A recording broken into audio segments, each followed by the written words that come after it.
I want to welcome all of our three candidates. We're really pleased that you can join us.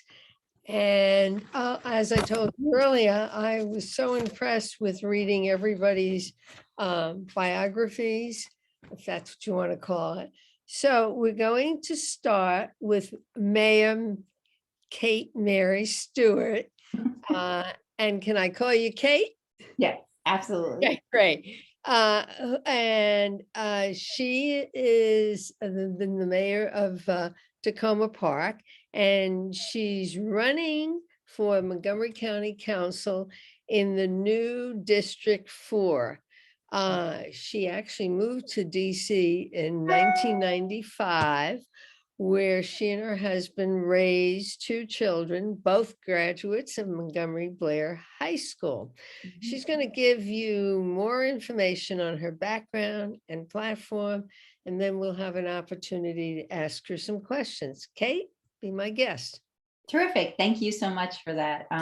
So I've been in Montgomery County for over 2 decades now.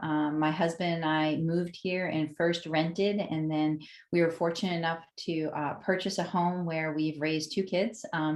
As was said, they went through Montgomery County Public Schools all the way through Blair. My oldest is now at the University of Vermont studying education, and my youngest just finished her first year at Boston University. And she's home, so if you hear some laughter or anything, my house is the meetup house this night, so there's a bunch of college students who haven't seen each other for a few months. In 2015, the voters in Tacoma Park selected me as their mayor, and I've served since then as the mayor in the city. In addition, I am the vice chair on the Metropolitan Washington Council of Governments Board. I was selected by representatives from 24 jurisdictions in the DMV area to be the vice chair of the board. It represents people, elected officials in Virginia, Washington, D.C., Prince George's, and Montgomery County. And being the mayor of Tacoma Park and working on the COG board, I've worked on issues of housing affordability, climate change, transportation, economic development, and racial equity over these last few years. In particular, on racial equity, Tacoma Park was the first jurisdiction in the state of Maryland to put in place a racial equity framework in which we looked at all our policies and programs in the city to address historical racism and institutionalized racism in our community. Because of the work we were doing here, I was asked to co-chair for the National League of Cities, the Racial Equity and Leadership Council, and had the opportunity for a number of years to work with elected officials across the country on putting in place and operationalizing racial equity frameworks so that our communities would work better for everyone. So the other hat I wear is that I am a research and communications professional. I got my graduate degree at the University of Maryland in survey methodology. I've worked for a range of nonprofits and advocacy groups, including ACLU, environmental groups like NRDC, and the teachers unions over the years. I was a small business owner, and for a number of years, I was the executive vice president of an organization called Advocates for Youth that work with young people on their sexual health and rights in the United States and internationally. For the last few years since I've been mayor, I've gone back to being a communications consultant and work with folks in the reproductive rights and justice movement. And last week, my worlds all collided when the Supreme Court decision leaked. And I wrote an open letter and organized over 70 women mayors across the country to sign on, calling on the president and Congress to ensure access to safe legal abortion care throughout our country. So as I look at Montgomery County and the challenges and opportunities that we face, I'd like to bring my expertise working locally, regionally, and nationally to those issues. In particular, among the issues I'd like to focus on, they include mental health, housing affordability, and public safety and policing.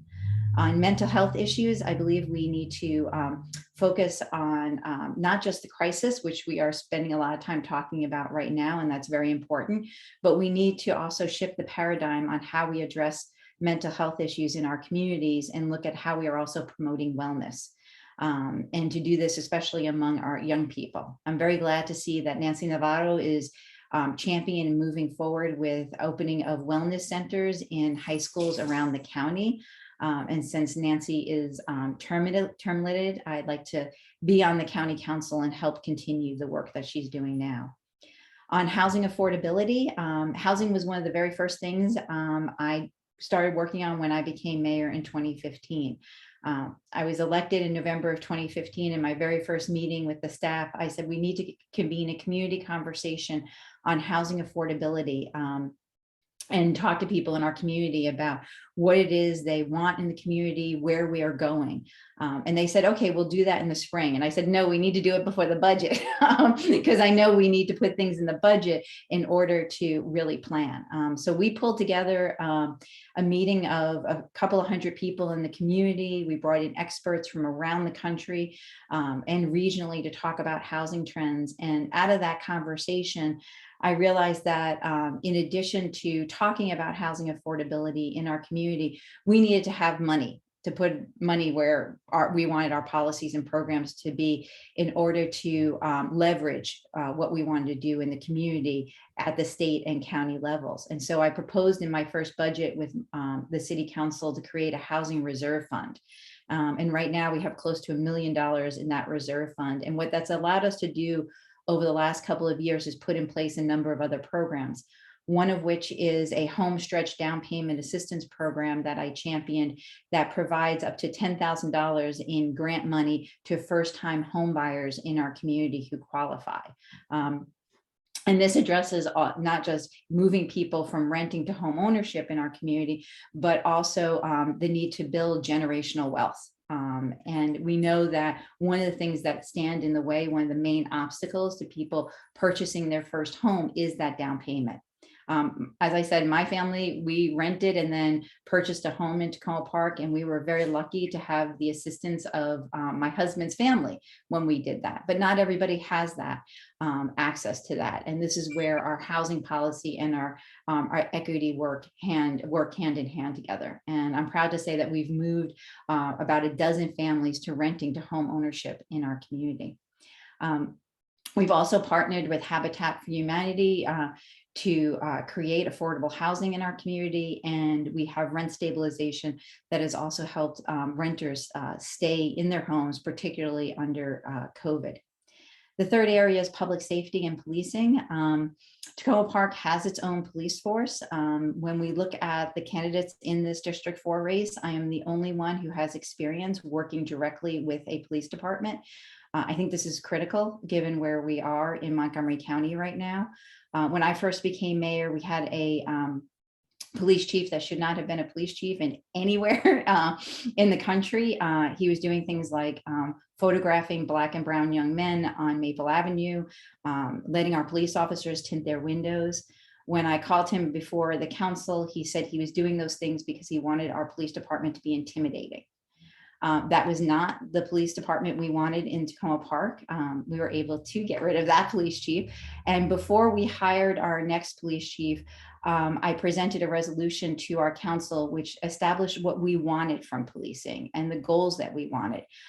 It passed our council, and our police chief, Chief Duvall, will say that this is one of the reasons he came to Tacoma Park, because it was very clear what we stood for in our community and what type of policing we wanted. And he wanted to be held accountable to that.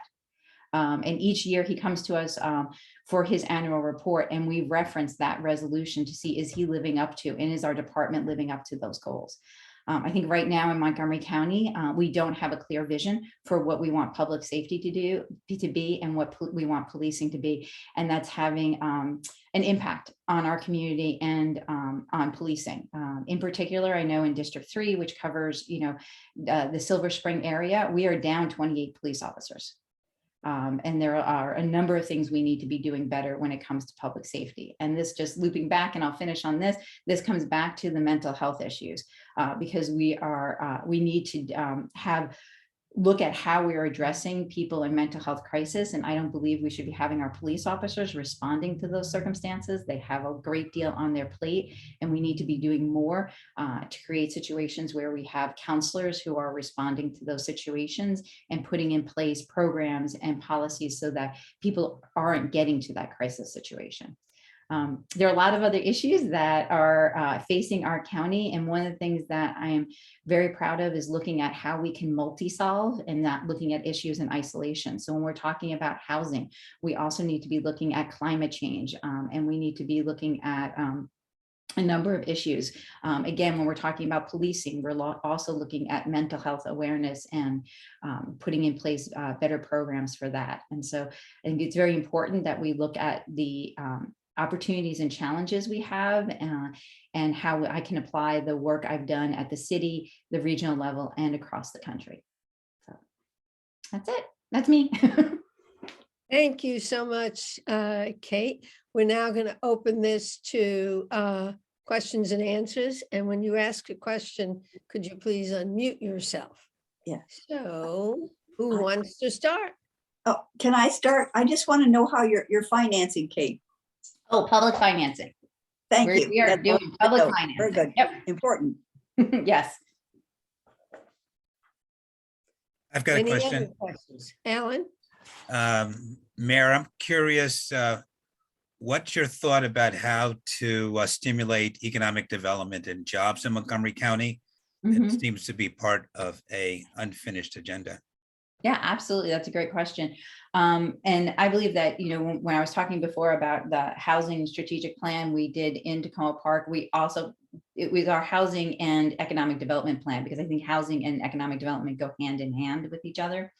In March, I held a Zoom panel with women entrepreneurs and women business owners in Montgomery County, particularly in District 4. And we talked about ways that we can bring jobs and support our small businesses. I think supporting our small businesses is really important in the county.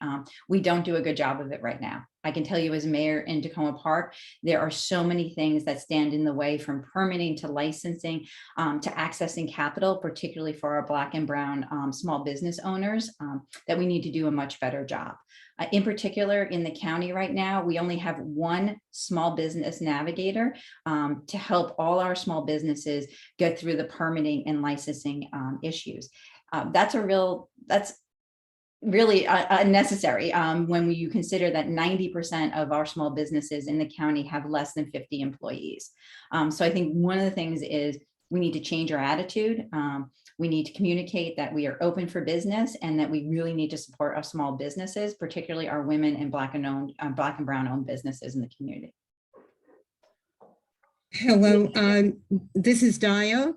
I was going to ask you, in policing, what do you think of the replacement of the use of community engagement officers as a substitute for the SROs in schools?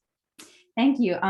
So I was only able to listen to a part of the county council's discussion of this. And I'm a bit concerned that we're just changing the name of SROs to CEOs from the conversation that I was able to hear. I'm also very concerned that a number of the groups, and particularly the young people who were very concerned about this and raised these issues, were not listened to as they change this program. And you know, I'm really looking forward to talking more with them and with others.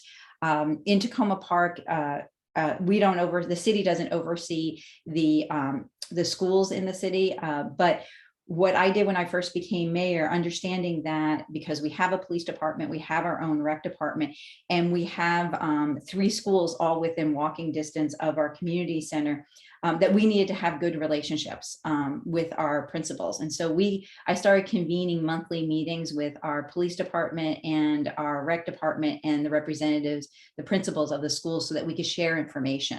Because I do think it's important to have strong relationships. I just don't think we need police officers in our school on a daily basis. Thank you. Any other questions? Concerns? Donna? Yes, actually, Dio asked the question I had in mind, but I'm going to ask another one. My question was going to be related to policing in schools. But the other question I had, I noticed that you mentioned that as part of your background, you were involved in certain civil rights issues. Can you tell us a little more about maybe what some of those areas included? Sure. So I've worked as a consultant for the ACLU. Actually, I was just remembering when I went down to the Supreme Court on Sunday, that one of the first things I started working on with the ACLU was the death penalty. Actually, so it was a long time ago in the 90s. So with the death penalty, I worked on a number of issues. Again, as a consultant, I didn't work. Was not employed by the ACLU. I did research projects for them and helped design education and awareness campaigns. So I worked on the death penalty, reenfranchising ex-felons was another issue I worked on, legalization of marijuana. I've also worked on juvenile justice issues to reform that. So, to get rid of the prison, school to prison pipeline. And oh gosh, it's been I've worked over 25 years on a whole range of these issues. Thank you. That really helps to elucidate some of the specific areas that. Thank you. I have another question. Sandra. Yeah. And that question, Mayor, is how important, well, this is kind of rhetorical. How important is sort of community outreach and community engagement to your political philosophy? Do you think that the county council, the planning board, other agencies are doing enough reaching out to the community and making them important voices in the things that the county is discussing? And more specifically, there is a proposal for the county council to create an office of the People's Council, which would help communities and residents during land use planning discussions. I wonder if you have any views on community engagement and the office of the People's Council. Great. So definitely. So one of the things that I've worked on as mayor since 2015 is really looking at what we mean by community engagement. And first of all, I think lots of times we use that term and people mean different things by it. Because we really have to understand when we're talking about engaging people and working on solutions together, there's really a spectrum. Right. And so sometimes it's, we're asking people, can you give me your input on this? Right. We've all done this professionally. Like you've written something and you don't want somebody to rewrite it for you, but you want somebody to read it and tell you, like, is it thumbs up, thumbs down? Right. And you want that kind of input. And sometimes you want that. And you go across the spectrum. And sometimes we're going to roll up our sleeves. We're going to sit down together and we're going to actually collaborate to create something. And that's a different type of community engagement. And I think the problem right now we have is that we use this term community engagement and we don't understand what we're actually talking about or setting expectations. And it's created a lot of problems in our community, I think. And so one of the first things I think we need to do is really think about, well, what do we mean by community engagement and what are we asking people to do? And what are the expectations we have of our government?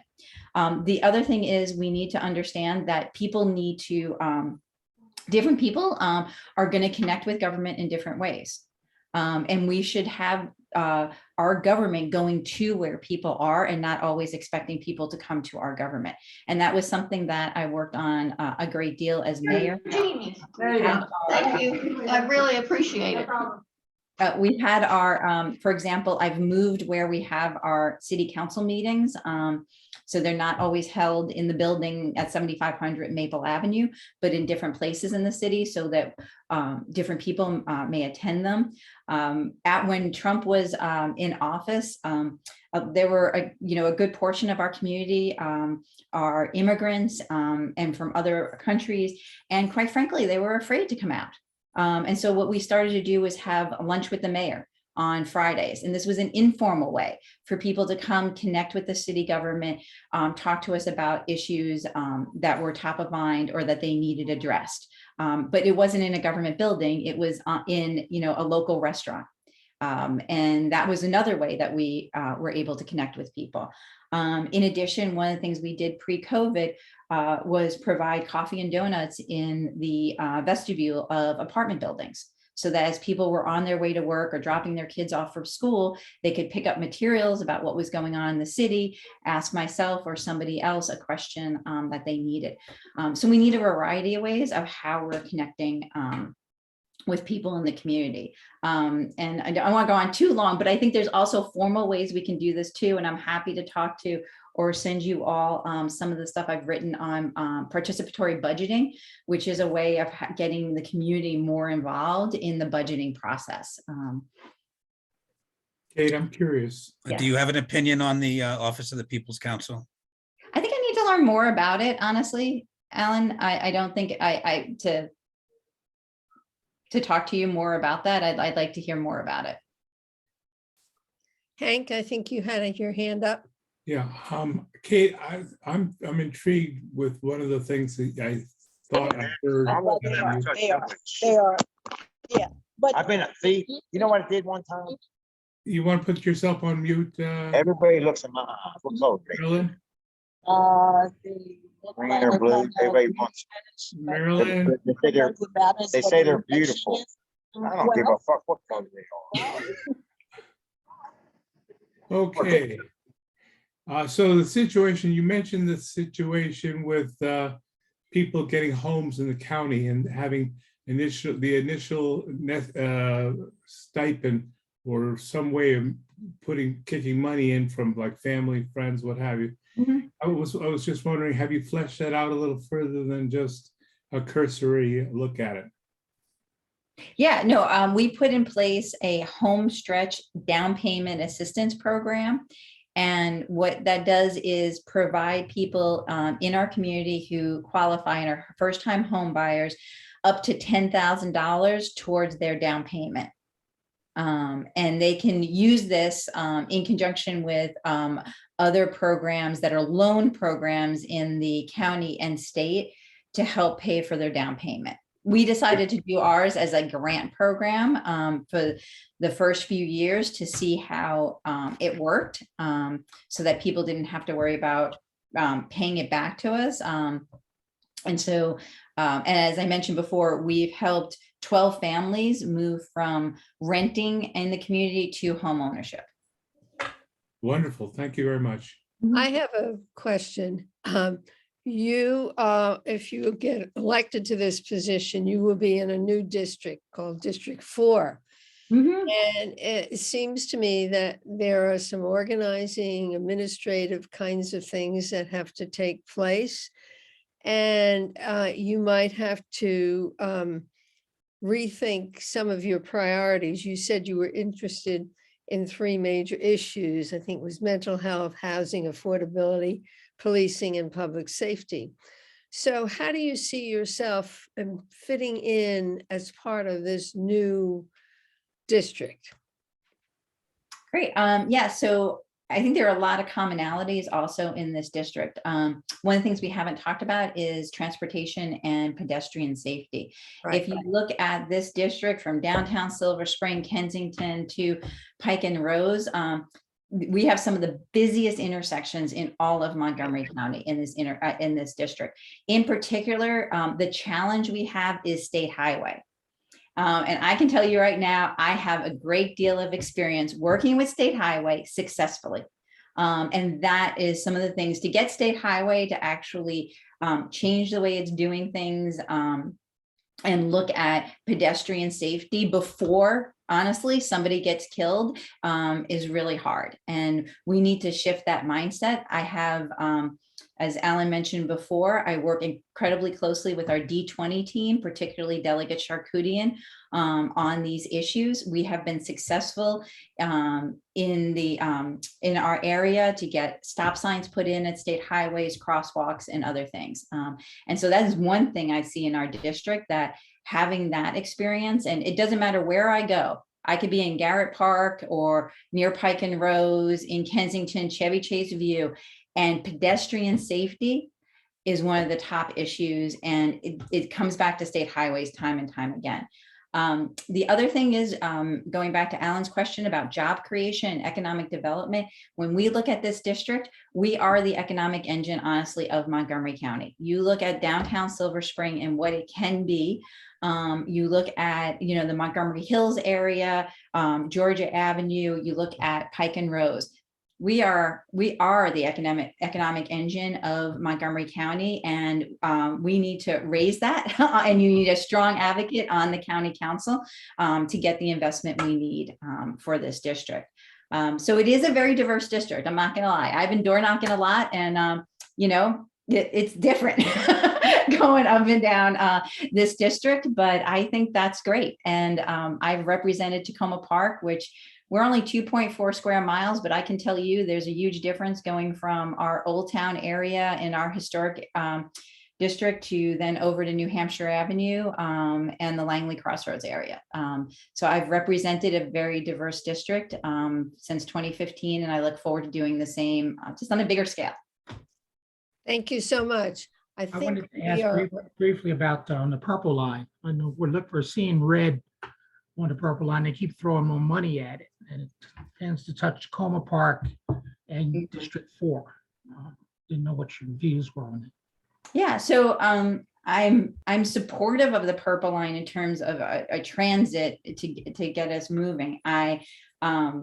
How it was done, how it was set up is atrocious. I can tell you that advocating for our small businesses and our residents has been, SHA is one thing. Dealing with the purple line folks, everybody knows how to do over there is point fingers at somebody else.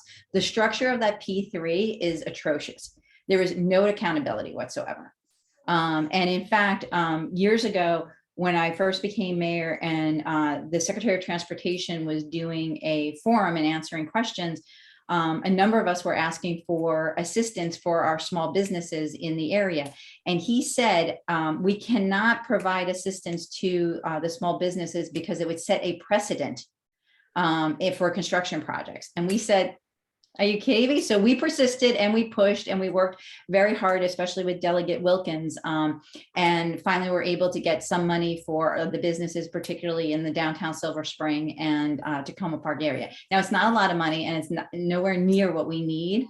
But yeah, I love the idea of the purple line. I'm gonna like it when it's in, but the way this was done, it was not beneficial to anybody. And it really calls into question how this governor can even propose another public-private partnership, because this one was such a disaster. thank you so much, Mayor Stewart. And you're welcome to stay to hear the other two presenters if you'd like. But I know you told me, I think your time is kind of. I think so. I'm very honored to be endorsed by the MCEA, the Teachers Union, and we're actually doing a town hall this evening. And I'm very grateful that I get to see Tom a lot on the road. As am I, Madam Mayor, as am I. I'm very glad. So I do think I will probably leave you all this evening, but I thank you for this opportunity to meet with you all. I can put my, before I leave, my email and my website in the chat. And that way, if anyone has any follow-up, please let me know. We have a number of events coming up in the month of May, and they're all meet and greets. So free to come and join us and hear more. But thank you for this opportunity. Thank you for joining us. Now I would like to introduce our next speaker. And Tom, I don't want to mangle your last name, so help me with that. It's DeGonia, just That's like what I the thought. flower begonia, Yeah, except for the that's what I D. thought, There you go. DeGonia. I'm very conscious of not mangling people's names. And Tom is running for the state's attorney for Montgomery County. And it was interesting reading some of his bio. He grew up in Missouri, and he and his wife came to Washington, D.C. so he could attend law school at American University. And he studied constitutional law under somebody we all know, then Professor Raskin, who's now our Congressman Raskin. And he became Tom's mentor and friend. So after law school, Tom decided to make Montgomery County his home. And he's going to tell us more about his background and accomplishments, which are really numerous. Tom, you're on. Thank you. Well, thank you for the warm introduction, Sandra. I appreciate it. And thank you to Progressive Legacy for having me on this evening. I'll try to keep it short because I like to have more of a discussion than read my resume to you, but I'll give you a little rundown of some of the highlights. I was fortunate enough to come out here and study law and stay. My wife, Betsy, and I live up in Olney, and we've been out here for almost 30 years. There we go. Got an Olney fan on there. My wife was in biotech, so she worked in the biotech industry. Both of our kids we raised here in Montgomery County. One's at Montgomery College, and the other, hopefully, will graduate in December from College Park. I started my career in law, my practice in law, with the U.S. State Department. I was in the Inspector General's office there doing internal affairs work. I then came out to Montgomery County and was a prosecutor here in the county for 8 years. I did everything from misdemeanors to eventually I led a felony trial team. The district that I served was the 2nd district in Bethesda. Did everything from murders and rapes all the way down to misdemeanor offenses. Spent 8 years there in both the circuit and the district courts. The circuit court's the more serious with the felony cases. The district court is the one that most people come into contact with. I left and went into private practice, and I've been in private practice for the last 15, 16 years now, both at a large firm and now at a small firm. And during that time, while I've been in private practice, about a third of my practice has been criminal defense. I've been in regularly try cases in our circuit court and our district court here in Montgomery County, but also around the state and in federal court as well. I've been asked since I left being a prosecutor, I've come back and I've been a prosecutor in Prince George's County. At the time, Angela Also Brooks asked me to come over to Prince George's County and handle one of the most serious and far-reaching child abuse and sexual exploitation cases that county ever saw. So I was a special prosecutor there. I've been asked to come out to the Eastern Shore and be a special prosecutor, actually prosecuting a prosecutor who got himself into some trouble on the shore. And I've also had the privilege to serve as a civil rights monitoring team. The City of Detroit Police Department was under a civil rights monitoring decree by the federal courts. And I was part of the team that went in and monitored the implementation to make sure that they were reforming their practices and policies related to the use of force in the city of Detroit. Their police force had a lot of issues, still has some issues, but I was part of the team who did that. One of the other things that I was able to do while I was in private practice was actually participate on an Innocence Project case. This was a young man who'd been wrongfully convicted in the drug wars of the 80s in the District of Columbia, and we're able to secure his release from prison on a plea of truly innocence. He was convicted on an eyewitness testimony that was coerced from a juvenile by a police officer. So I've seen a range of work, and I actually still, I'm in court, I'm in the jails, I'm in the juvenile detention centers. And that's one of the things that I don't think anyone else in this race can really say is that I've got a depth of experience on both sides of these issues that other folks may not have. I'm going to talk a little bit about my priorities, and then certainly I want to take a lot of time to answer your questions. I really want to focus this office on 3 areas. One, I want to focus on violent crime, gun cases, domestic violence cases. While I was a prosecutor and while I've been in private practice, I have dedicated much of my time to combating domestic violence. I was the first male prosecutor on the domestic violence docket when I was a prosecutor. But once I left, I became the president of the Family Justice Center. This was wraparound services for victims and survivors of domestic violence, bringing resources to them, not just from the government, but through private partnerships, through faith-based organizations, through other nonprofits to create partnerships to help serve that population. The second area I'm going to focus on is juvenile justice reform. I've supported reform in the juvenile justice system. I've represented kids who are in the juvenile justice system, both as juveniles and juveniles who've been charged as an adult. And I can tell you, it is not a pleasant experience for anyone. It's not a pleasant experience for that child. It's not a pleasant experience for that family to put a child through that process in the adult court or have them sentenced in adult court. We have to keep more kids out of our juvenile system and keep them in school, get them the services that they need. And we have to stop charging juveniles as an adult.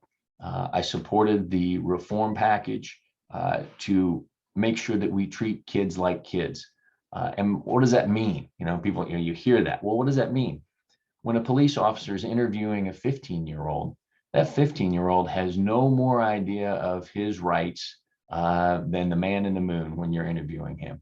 And you have to give that child more latitude. And that means now, fortunately, the House of Delegates passed the reform that says that a child has a right to have a lawyer with them. They cannot be interviewed without a lawyer or a parent to be present. I've been in those situations, and I can tell you, it's not a big deal for an experienced investigator to try to get one over on a juvenile. So it's critically important that we treat children like children, because what that does is it only perpetuates problems down the road, giving them any sentence in the adult court. And then the third part is better transparency, transparency and accountability. And we're going to achieve that through what I'm calling community-based prosecution. That means we have 6 police districts in Montgomery County. We have police force in Gaithersburg, in Rockville, in Tacoma Park. Mayor Stewart talked about that. Chief Duvall is leading the Tacoma Park Police Department. He's actually from Tacoma Park, grew up in Tacoma Park. It's critically important that we be connected to the communities that we are serving. Not only connected to the communities, but actually are there to work with the police. We can serve an oversight function. One of the things that people don't realize is the only people who get to see all of the body-worn cameras, not the defense attorneys, not necessarily the public, but the state's attorney, prosecutors. Every time we see a case, we're the ones who can get to see all the body-worn cameras. And so there is an added level of oversight that we can provide. But more importantly, we need to know the community that we serve. I've met with business owners in Silver Spring, and they've showed me the bullet holes in the plate glass windows. And I talked to them about how do we go about solving this. And likewise, I've talked to the people who live in these communities, right? And they're like, well, here's what I want to see in my community. And it's very important that we listen as much as talk to people about what it is we want to do. But we all have to do it together.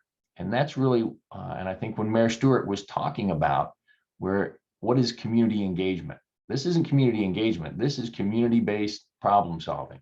I want my prosecutors to be problem solvers, not just case processors, not just moving people through the system, but direct our resources at the root of the problem. And we do that through actually discussions with our communities, engaging with our communities, go into our churches and our faith-based organizations to make sure that it's someone who has worked through the prison system, and now they're looking to come back, that they have a support system, not just through parole and probation, but actually a support system when they return to that community, a place to live, a faith-based organization, a place of worship where they can feel welcome. Catholic Charities runs a program called Welcome Home. And I work through the pre-release center. I've co-chaired their reentry program for the last 12 years. And what we found is that people need to have a sense of belonging. And if you have that sense of belonging when you're coming back and you're reentering the community, you're much more likely to be successful. So focus on violent crime, reforming our juvenile justice system, and a more transparent and accountable system that's based on community engagement and a community-based prosecution. That's really my platform, and I'm happy to talk to you and answer questions. Mayor Stewart mentioned one other thing, and that was racial equity and inclusion. We have a racial equity problem in Montgomery County. I think a lot of people are unwilling to say that. The current state's attorney is unwilling to say that. He wanted to commission a study to determine if there might possibly maybe be racial disparities in the system. Now, he commissioned that study. He spent $500,000 after he found out people were going to run against him. For the 6 years prior to COVID, 88% of the kids who were in the juvenile justice system were children of color. 99% of the children who were charged as adults, 99% of those children were children of color. There is racial disparity in our system. When I was the president of the Bar Association, I just finished out a term. I went out, we recruited the next president of the Bar Association, the first person of color to serve in that position. I hired the first executive director of color for the Bar Association. And we went out and we partnered with the American Society of Black Psychologists to come in and do a 20-week program with the association, with our judges, to provide training and education. And we won an award for that. But we didn't just stop there and pat ourselves on the back and say, hey, great job for us. I went out, I went to the managing partners at the law firms, and I got them to put their money where their mouth is and actually hire and commit to hiring through the Diversity Pipeline Scholar Program, more diverse lawyers here in Montgomery County, and to make a conscious effort. So it's not just about acknowledging, it's about acknowledging the problem, educating yourself, and then finding a way to take action to solve it. And that's the track record I'm going to bring to this office as your next state's attorney. Thank you so much, Tom. We're now open for questions. Any questions? I've got a question. Thanks, Alan. Just one, Alan? You got Well, to no, have more than I've one. got- I know. I've got several, but this one's been really troubling me for the last couple of years. And I really appreciated your presentation. I learned a lot about you, and I already respected you, and that just went up on many, many degrees.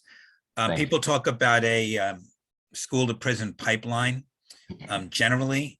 I'm just wondering, from your experience, is there a school to prison pipeline in Montgomery County? I could see in other jurisdictions. I never thought that it was a big issue in this county. It is, and the more disturbing part is it depends on where you are and where your child's going to school, whether there's a pipeline or not.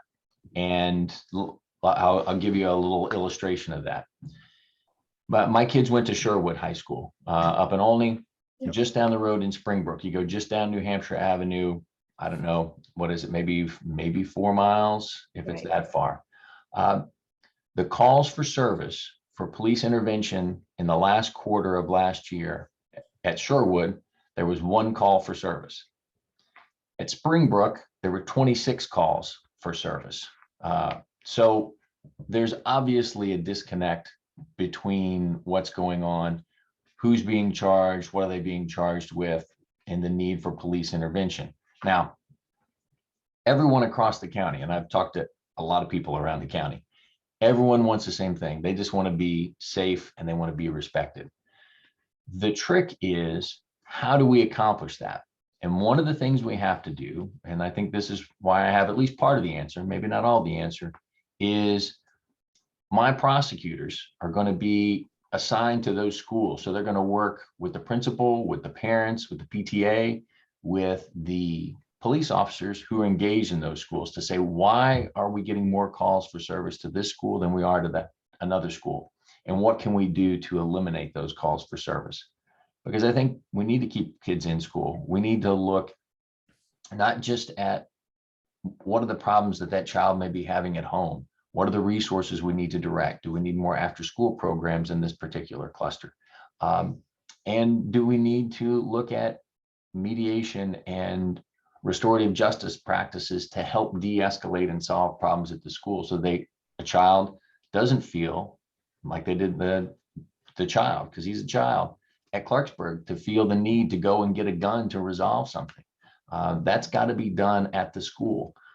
And so, I mean, I think those are so to answer your question, yes, I think there is, but I think a lot of it depends on what school you go to and as to whether that pipeline exists. And I know when you look at the numbers, those numbers disproportionately impact schools where you have a majority minority population. Thanks, Tom. This is Dio. Hi, May Dio. I- Oh, hi.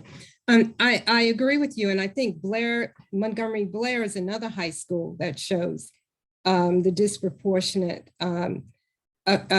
emphasis on race, on color, with those calls to police. That I think it was very disturbing. But on another issue, what is your position on cash bail and the need to reform? Well, and this is a great point, and I'm gonna talk about two things in this one. Absolutely opposed to cash bail. Your ability to post an amount of cash money has no bearing whatsoever on your willingness to appear in court and your threat to the community. Those are the two factors that you have to weigh. Is the person going to show up to court, and are they a threat to the community? What it does is it punishes you for being poor and committing a crime. It doesn't actually keep the community safer. Montgomery County has the resources, and I know you've had other folks talk.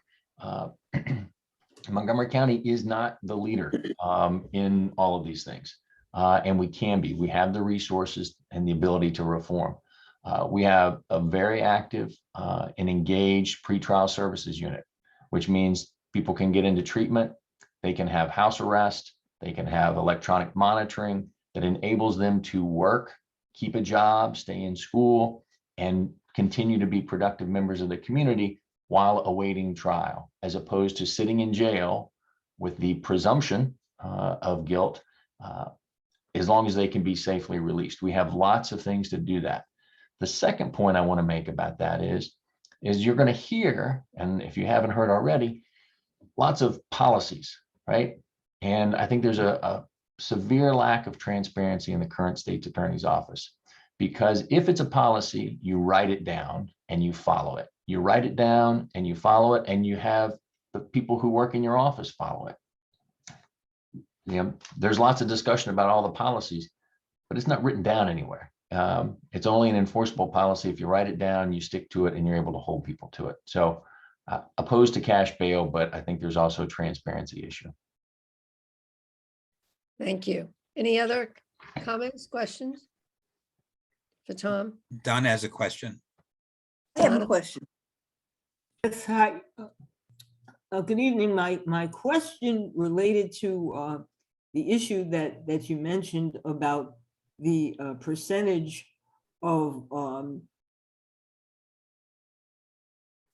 cases where a juvenile is charged as an adult. How these percentages seem to be a lot higher in schools that serve Black and brown communities. Now, my question is, can you go into a little more detail about some of the factors that tend to influence the higher rate of juveniles being charged as adults? So there are, when you look at there are certain enumerated list of crimes, and you can imagine the most serious crimes are the ones where a juvenile oftentimes has to be charged originally as an adult.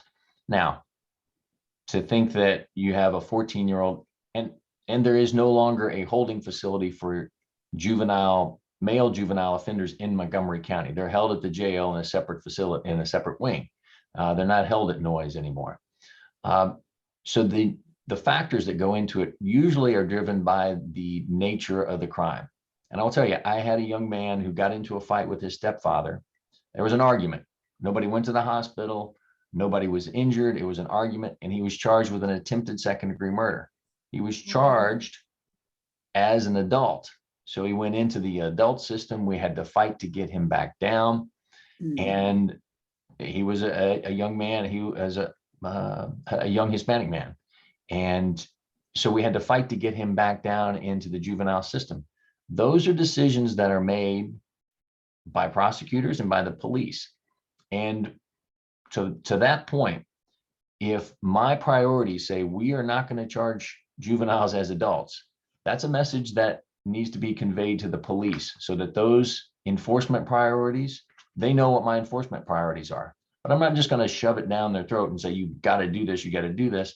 We've got to work with them and convince them as to why this is the right way to do it and why this is a better way to do it. And that requires a partnership. You've got to work together. It's not just a, all or nothing. If you want real change, you're going to have those partnerships to bring people along. But so I think that's how you change it. I don't think anybody's going to come in here and tell you, hey, I've got a magic wand, I can solve everything, because it's just not true. It's going to take longer and more concerted efforts. I'm committed, though, to going back down to Annapolis to change the ability to charge a juvenile so that if you are under the age of 18, original charging should be always in juvenile court. And if, and it's a big if there's a justification to move that child to adult court, this burden should be on the state to demonstrate why that child should move from juvenile court to adult court, if that's even the case. But originally charging them in juvenile court is where they should be. I'm sorry, Donna, you're on mute.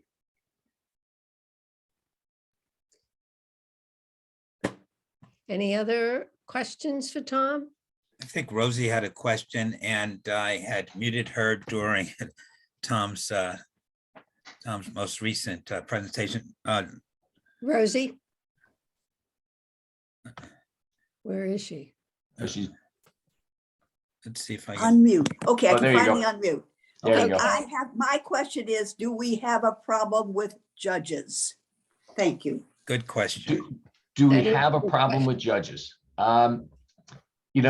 Judges are like anybody else. We've got a lot of them. Some are better than others. And I've worked with some of them. I know some of them, and I think that's important to have a relationship, just like I have to have a relationship with the police. You have to have a relationship with the bench, so that if I want to push forward an agenda to change something, I'm going to have to get those judges on board, whether it's expanding drug court, whether it's expanding mental health court. We absolutely have to have buy-in from the bench. Now, unlike the state's attorney who runs countywide every 4 years, judges run for election one time and then they serve for 15.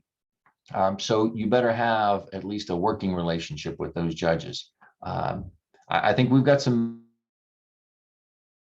in the state, and I've been around the state, but you've got to have a good working relationship with them in order to put forward some of these programs and convince them as well. Some are much more receptive than others, but to convince them as well of some of the problems that we have. I just wanted to thank you so much for the answer. I'm sorry, I don't know what happened with the muting, but thank you so much. Oh, you're very welcome. Thanks. Great questions. Any other comments, questions? Well then, Tom, thank you so much for your time. Well, thank you. And thank you everyone for having me. Great questions. I appreciate it.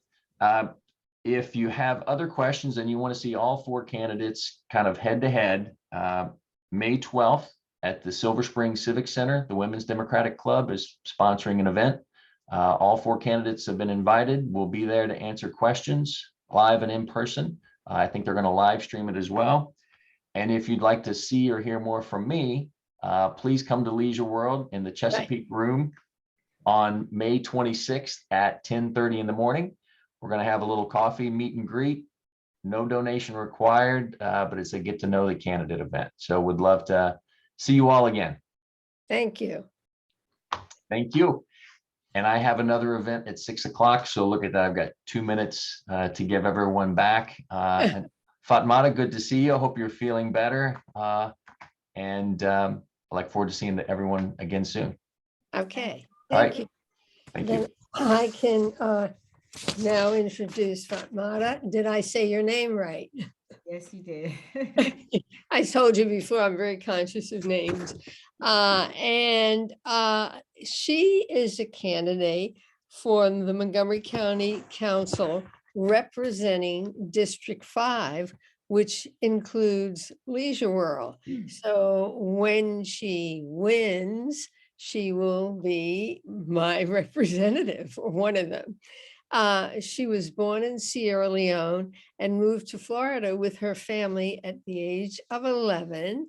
And then after law school, she moved to the DC area and has lived in the White Oak area for over 20 years. So she's going to tell us more about her background and vision for Montgomery County as a council member. Thank you so much. And I hope you're feeling better.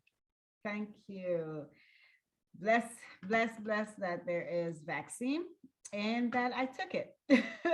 The vaccine and the booster really saved my life. So every post I make, I put it in there. Vaccines work. They really do, because I am COVID positive as I speak to you right now. So if it wasn't for the vaccination, I doubt I could be doing this right now. So it's a blessing.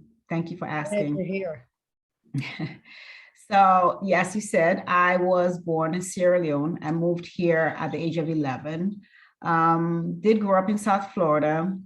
Did all my schooling basically in South Florida, except for the first couple of years when I lived in New England for a little bit. But basically, I'm a South Florida girl. I like to say I was born in a tropical country in a tropical month, and then grew up in a tropical state. So, you know, I came here for the diversity, not the weather. And I'm glad I did. It's been a fantastic experience living here for the past 20 years. I'm an attorney. I practice immigration and special education law. Special education was my first love. I started doing that right after law school, mainly because I worked with children with special needs in residential programming before and during law school. And during that time, my experiences with these young people made me realize that for many of them, they needed direction, they needed assistance, they needed services. I know sometimes we tend to look at behaviors by children as either bad or good, but there's a huge gray area, and you have to look at the whole child. And that includes their environment, that includes their background, that includes the how the public perceives them, and their educational services that they have been provided. And that's how I approach many of our young people. And I have the advantage of have worked with many of these young men and women who have grown and are now productive citizens, residents of this country. So as a special education and immigration attorney, the work I've done here in the county for the past 20 years has not just been limited to my practice. I have spent many hours doing clinics, legal clinics, whether it is immigration, whether it's special education, to educate parents, help parents realize what they need to do for their children. provide parents the opportunity to have their voices amplified, help our immigrant neighbors navigate the US immigration system, whether it's with direct legal services or just providing them with information that they would need. So I have a 20-year career as an attorney. I have over 20 years as an educational advocate and as a community activist. I am the area coordinator right now for Montgomery County Democratic Party. I worked for Councilman Will Juwando as a senior legislative aide, drafting legislation, doing research for said legislation, being the point person for East County, being the point person for the immigrant community, being a point person for many other cultural issues that we have here in this county, especially when in this part of the county that I'm now running to represent on the county council. I'm the former chair of the Maryland Democratic Party Continental African Diversity Leadership Council, former secretary of the East County Citizens Advisory Board. I was on that board for 2 terms, which is 6 years total. And I'm the former chair from Montgomery County African Affairs Advisory Group. I'm still a member and I'm still an executive board member of that. So these are all groups and organizations that I've been part of on a volunteer basis. And the reason being is because I love this county. I love the diversity that I met here. And I wanted to add to it. I was welcomed with open arms. I've been treated very well since I've lived here, and I wanted to give back. And that's what I've spent my time doing here for the last 20 years, living in East County. I moved here from Florida right after law school, and I never moved. I never left. I got my first apartment in White Oak Towers. I lived there for 5 years, and then I bought a house, a townhome right down the street. I could literally walk to White Oak Towers, and I have. I used to do a whole bunch of morning walks. I haven't done them this winter, but did very, very, very exciting walks, meet my neighbors, talk to many of them, and have been able to sort of know where people are coming from and what is impacting our community. Things like public transit, things like making sure that the roads are safe for people who are on foot. I've had to cross New Hampshire Avenue on Lockwood Drive. It's not easy. The little light that comes on and tells you to walk is very short. So if you are not able to basically sprint across, you may get stuck right on the median and then stand there and wait for another time that you can go. And I observe people with children trying to cross. I observe people who are elderly trying to cross. And many of the people are crossing from the shopping center. So you have people carrying grocery bags, heavy, trying to cross the street to get to the Enclave apartments across the street. And it's very difficult. Those sort of issues. Or making sure that we have public health services on the side of town. We don't have that here. Many of our residents are what we call shift workers, but that is not discussed very much. These are people who are doing 7 to 3, 3 to 11, 11 to 7 at night, in the morning. So these are people who are not our 9-to-5ers, who are not like me, who could get up and be at work from 9 to 5. I come home, I have time to make my dinner and eat my food. They don't always have that opportunity. And they have children that they have to take care of. They have children that they have to ensure are in school. And when they come home from school, nobody may be home. These people are working $15 an hour, $15 an hour if they're lucky. And that $15 an hour is $600 a week before taxes, living in Montgomery County. Even here in the East County, where we say it is low income, and maybe they are low income, but it's not low income living. The apartments here are at least $1,000 a month. And if you're only making $15 an hour, that is not enough for you to live off of in this county, not even in the East County. That's supposed to be lower income. So when you look at all these issues and you pull them together, you realize that we need economic development on this side of the county. We need economic development in this county. And when we talk about economic development, it has to be a situation where you're taking everything into consideration. You're taking the health disparities into consideration. You're taking the transportation disparity, public transit into consideration. And you're taking the educational resources, the disparity in that into consideration. We have schools here in the East County where you have at least 3 classrooms with no heat. In Montgomery County, in the richest county in the state of Maryland and one of the richest in the country. And you have to take that into consideration and realize that when you're putting services and when you're talking about our the funding that comes into different parts of the county, it's our job to make sure that is equity. So I'm running on equity and inclusion, and I'm the only candidate who's doing that. And the reason I'm doing that is because after living here for 20 years, I have enjoyed and appreciated, like I'm sure we all have, the diversity of this wonderful county. But the equity and inclusion is lacking, it's missing. And the 2 previous speakers ahead of me have said a lot of what I could say. I don't want to bore you with the same things that they've already talked about. But when you think about the fact that we are still fighting for funds to extend some of our schools on this side of town, after years of being on the CIP and then being removed and then being delayed over and over, and we're back at it again this time around. When you look at that, you have to question, why is that happening? You have to question. If you don't, then you just sort of glossing over things. And as a result, for me, I think we need someone on this side of town who is a fighter. Who is a fighter? This new council district, over, I think 60% is people of color. It's the new district that's been built. Over 60% is people of color. And so if you're taking those numbers into consideration, when you're looking at putting somebody in place to represent the district, you want somebody who, number one, has been here and fighting for this district. Number two, someone who has been on the ground and knows that this is not about a seat. This is about the people who live here.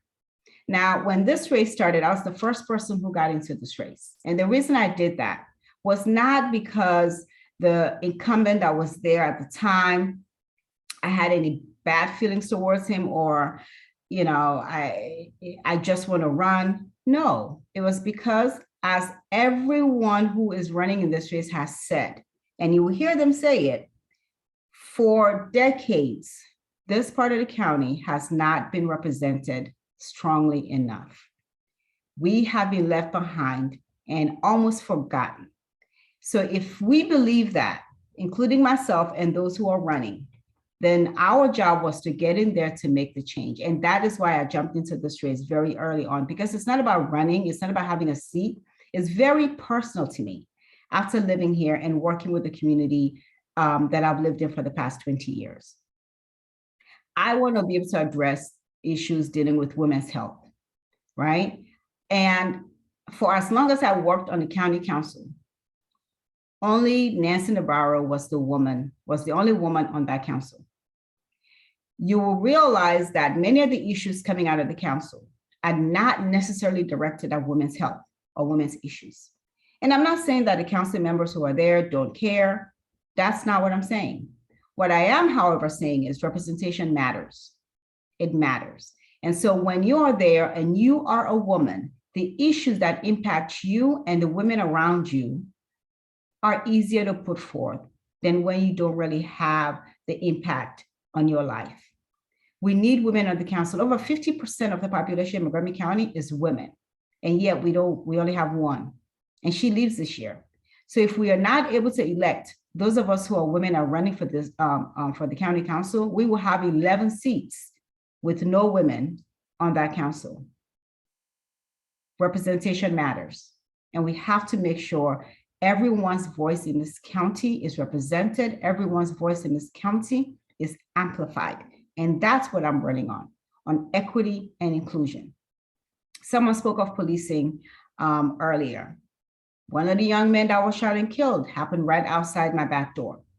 I literally, where I'm sitting right now, in front of my computer, I looked to my left, I could see him being taken away on the stretcher, literally that day. We can say what we want. We all want safety. We all want to feel safe. We all want to feel that we can walk out of our houses at night at any time of the day and feel comfortable. All of us do. All of us do.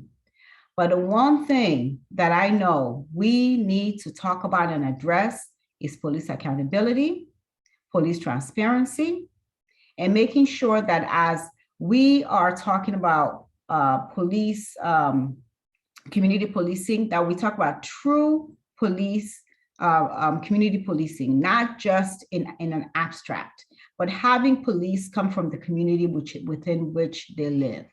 Because you cannot be the person coming from Frederick to come here and not have any connection to the community that you're supposed to be protecting and think everything will be okay. It's hard to have a connection with people you don't spend enough time with and talk to and have boots on the ground and have conversations with. It's a little more difficult. So to have real community policing is one major issue that we must have. When I worked on Councilmember Juando's staff on the council, public safety was my portfolio. That's what I worked on. That was my portfolio. So these bills that came out of his office were my portfolio. Those were the bills I worked on. Those are the bills I work with community organizations and stakeholders to make sure they're passed.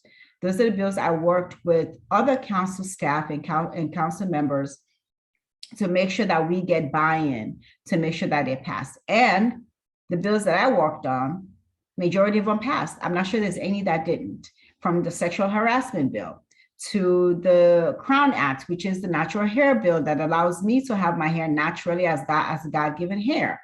The Ban the Box bill that allows people who are returning citizens or residents to not have to check that box initially. Because if we say we don't want them to go back, we want them to be productive members of society, then they need to make sure that they have a job. And if they cannot be hired, 9 out of 10 chances, statistics have shown they end up going back. And then we're losing entire populations of people who could be bringing more to our communities, right? And the police transparency bill, I worked on that bill. The bill to not have chokeholds, I did that bill. So all these bills are bills that I've worked on, and I have experience in the council. I have worked in the council. I have been successful in the council as a senior legislative aide, and I can be just as successful as the council member who is representing this amazing district. I want to make sure, and I have a great team who's working with me on this, I want to make sure that we have a coalition of people. And that is evident by the coalition of endorsements I've had, right? I have the teachers' endorsement. I have Progressive Maryland, CASA in Action, LIUNA, SEIU Local 500. I have Women of Color Coalition. And, you know, as a Black woman running in this race, that's very important to me. I have Jews United for Justice, and endorsement from Progressive Maryland, Dr. Maya Cummings, who was the former chair of the Maryland Democratic Party, has endorsed my campaign. Councilmember Will Juwando, and Sherry Branson. She's a former council member for the old iteration of District 5. So when you put all these endorsements together, you see how diverse they are. And the reason they're diverse is because of the work that I have done and the different types of people that I have had to work with successfully for things to get done. I've worked with other groups and organizations, other elected officials and leaders within this community to fight for voting site out of Praisner, to fight for the new voting site here in White Oak. We've done rallies. I've posted a video of my of my speech at one of the rallies that we had, my testimony for the voting site, I've also posted. So these are things that I have worked on a continuous basis throughout the years, long before I decided to run for office. I have done the job. What I'm asking now is for you as voters to to hire me to continue to do the work. And I want to be a representative. I want to be the representative for District 5. And even if you don't live in District 5, know that every council member on that council counts. The decisions they make impact you on a daily basis.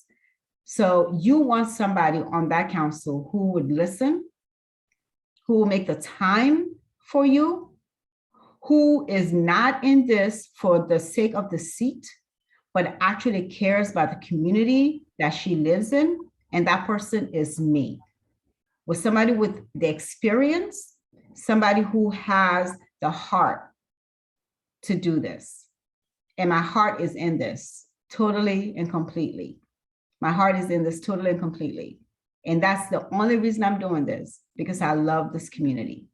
And there are other issues that, that I want to address, but I will stop here. Thank you so much. So we're now opening this to any questions. I'm sure there are several. I've got a question Okay. just to Go kick for it it. off, and everybody else gets the courage to ask questions.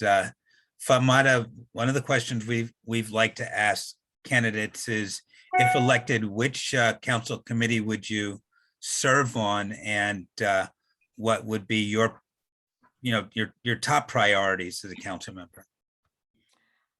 So I'm a special ed attorney, so education is very, very important to me. And see, I'm torn between public safety and health, right? Public safety, obviously, because I've been an advocate for that for several years, long before this occasion. And health, because of the health disparities that we have here in this county. I would love to have the opportunity to really address those issues on a more standard way, or on a more consistent basis as a member of the committee. Thank you. Other questions? Dio. Hi, Fatmata. I was wondering, as a special education attorney, have you noticed the over-identification of students of color for special education? As a former principal, that was something that I fought vigorously at my school. So I was wondering. Yeah, thanks for the question, Dio. Really appreciate it. Mhm. So one thing that I did notice is that it's not so much the over-identification, it is the classification, right? So they may identify a student as needing special education, but it's whether they will be identified as ED or with emotional disturbance, which then leads to different types of services being provided in the IEP than if they're diagnosed with a learning disability. Because an emotional disability classification leads to more issues of behavioral concerns.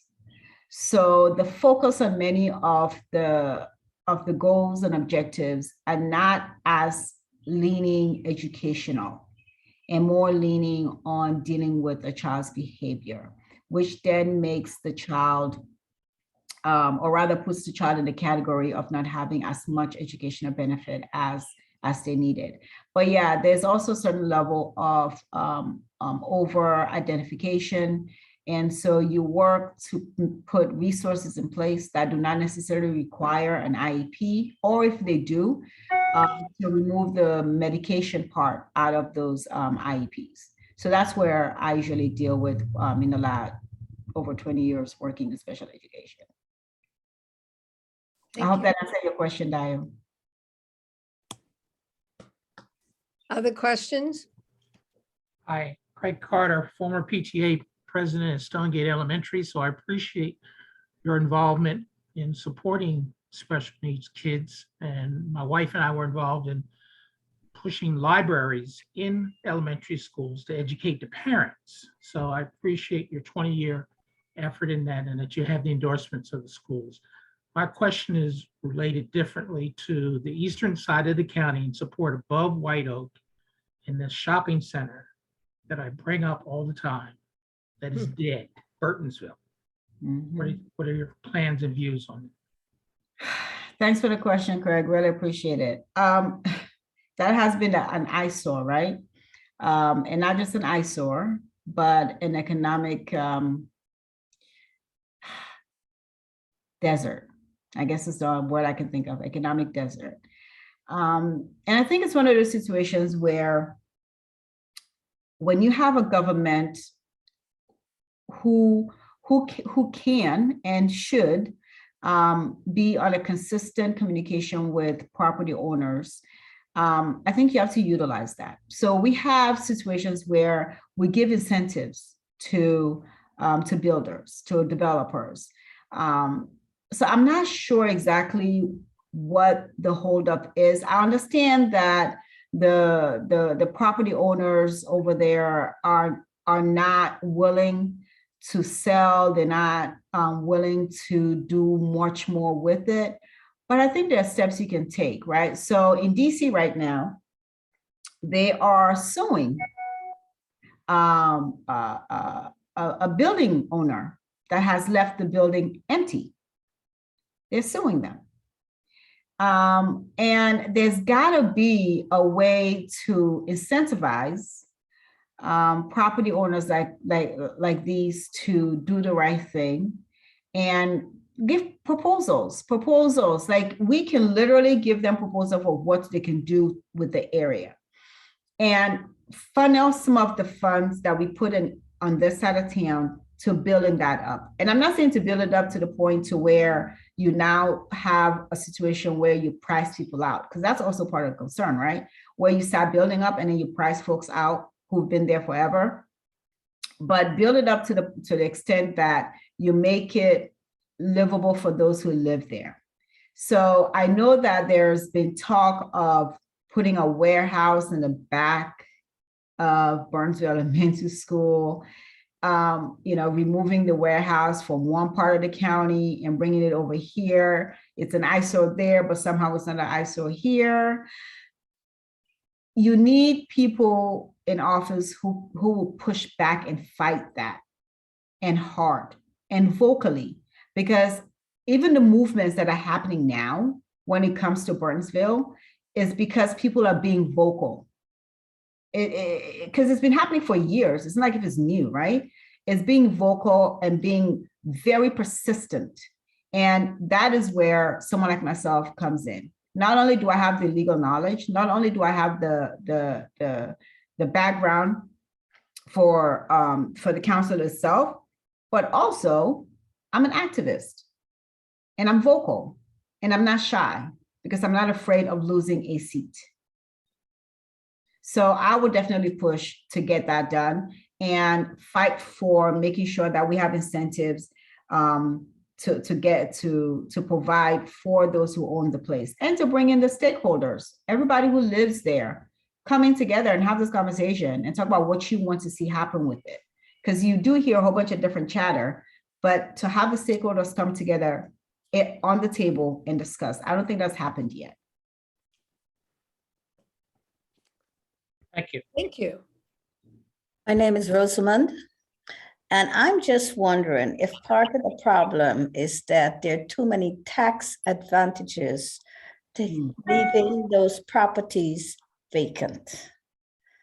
I see that as a problem, and it's not just Montgomery County, it's in DC, it's all over.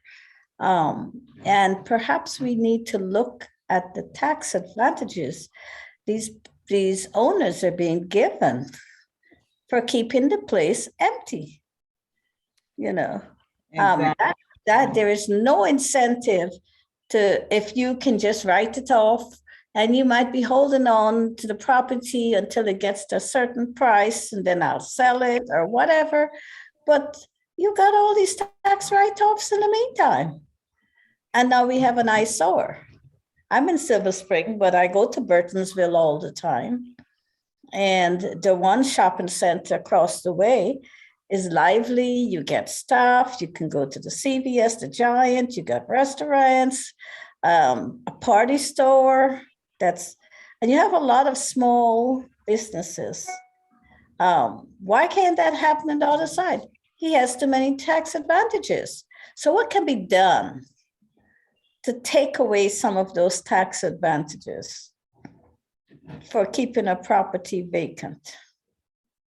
Thank you, Rosamond. So that would be one of the things that we can bring up on the council, right? Because the council are the ones who put these things in place. That could be a discussion to be had and determine how we can address those tax breaks and try to fix that and give you more of a tax break or more of an incentive if you build up the place as opposed to leaving it blank and leaving it empty and deserted.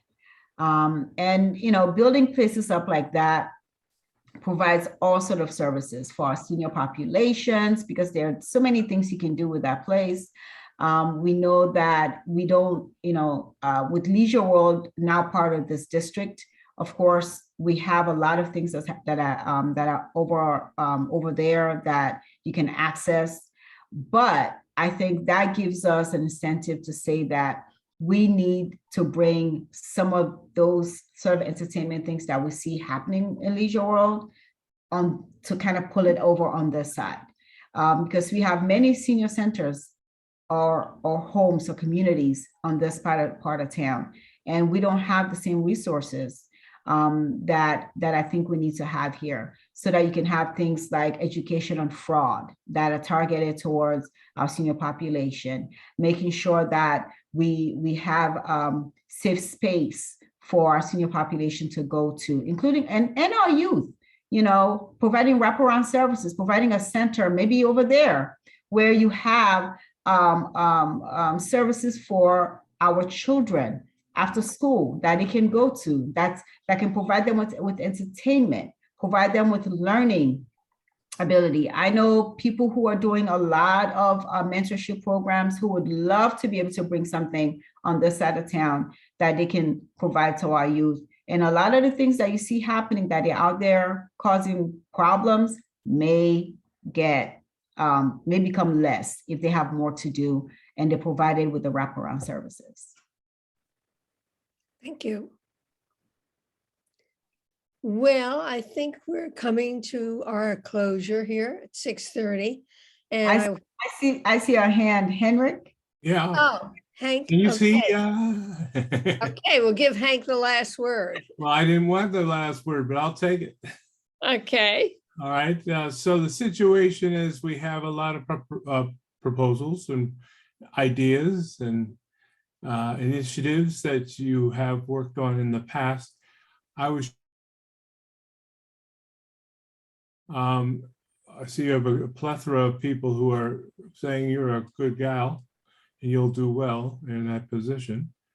What is it that you can say or point to, just a few things, shortly, obviously, that we can kind of say, oh, that's what she did, or that's what she accomplished, or that's what she set up, or that's what we're looking to see happen in that position?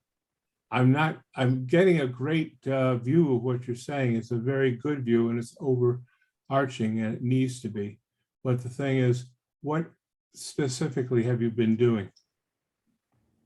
Okay, so I can't say that I've, like some people say they've started an organization, because I've worked very independently and in collaboration with many groups and organizations. So I've been one of those who has worked with nonprofit organizations and grassroots organizations like CASA to go to Annapolis and fight for things like the Trust Act, which then became later the SAFE Act. Whether it is the drafting or the response to the Attorney General's office to put the policy in place.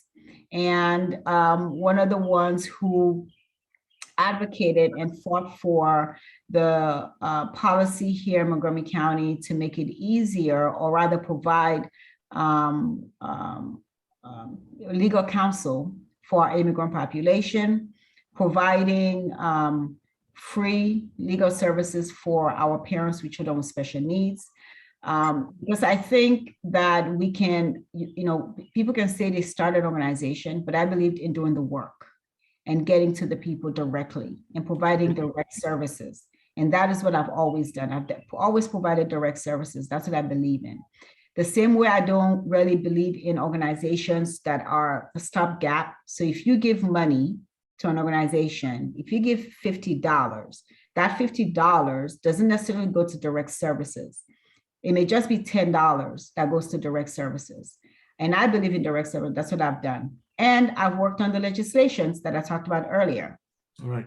There are 3 or 4 legislations that I worked on that I can pinpoint and say they've made a difference and made an impact in our communities and have impacted me personally, have impact as a woman, as a Black person, as someone living in this community, and worked in an office that was focused on providing food services for our communities here in the East County. So just to give you an idea of the things, help people with the housing that we have here in this East County. There are some apartments here that have so much mold that you can taste it in the back of your throat when you walk in there. And being on the East County, East County board, have been the person who was pushing for the housing and for HHS to do something about all that. So that's me. Well, that's good to hear, and I'm glad that you gave that view. And do that old Tip O'Neill thing. Ask everybody for their vote. I'm asking each and every one of you for your vote on July the 19th and doing early vote. Thank you. Thank you so much. And thank you for your time. And I hope you feel better and recuperate well. Thank you very much. I really, really appreciate this opportunity to talk to you. It's been an honor, tremendous honor. I admire all of you for all the work you've done in this county and continue to do. Really appreciate it. Thank you so much. All right. You have a good one. Thank you. Bye-bye.